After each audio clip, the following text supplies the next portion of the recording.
आपल्या लातूरमध्ये शेंगदाण्याची चटणी तर खूप फेमस आहे आणि त्याचा नादच नाही। चटणीमध्ये तर मॉडिफिकेशन खूप झाले, पण असेल साऊथ इंडियन चटणी जर टेस्ट आपल्याला करायचं असेल तर लातूरमध्ये एक ऑप्शन आहे उपिट्टू। आपल्या या लातूर सिटीमध्ये तुम्ही वेगवेगळे मसाले डोसे, वेगवेगळे पनीर डोसे ट्राय केलेत, पण तुम्ही कधी रवा डोसा ट्राय केलाय का? मसाला डोस्यामध्ये तर मसाला, तर आपल्याला रव्या डोस्यामध्ये काय भेटणार आहे, तर रवा डोसा आपल्याला खूप क्रिस्पी भेटणार आहे, ज्याने खायचा मजाच वेगळा असणार आहे। तर एवढंच नाही, उप्पिटू मध्ये आपल्याला डोसाचे वेगवेगळे असंख्य प्रकार ट्राय करण्यास भेटणार आहेत। तर त्यामध्ये आपण ट्राय करून पाहूया रागी डोसा।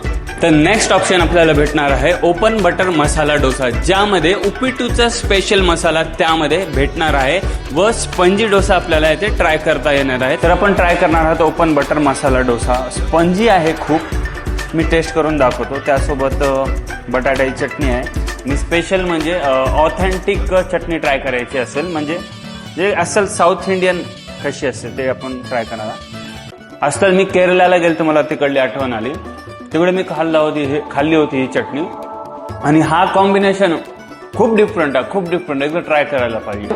हा आहे नाचणीचा डोसा, ज्यामध्ये आपल्याला 2 पीस भेटणार आहेत। तर चला ट्राय करूया। आणि हा नाचणीचा डोसा शरीरासाठी खूप हेल्दी आहे आणि लातूरमध्ये मी हे फर्स्ट टाइम ट्राय केलं, तेही उप्पिटू मध्ये। तर यासोबतच आपण रवा डोसा ट्राय करून पाहणार आहात, म्हणजे खूप जागी भेटतो रवा डोसा। आपण मसाला डोसा, प्लेन डोसा वगैरे ट्राय करतो, डिफरंट टेस्ट आहे, क्रिस्पी आहे, एकदा नक्कीच तुम्ही ट्राय करून पहा।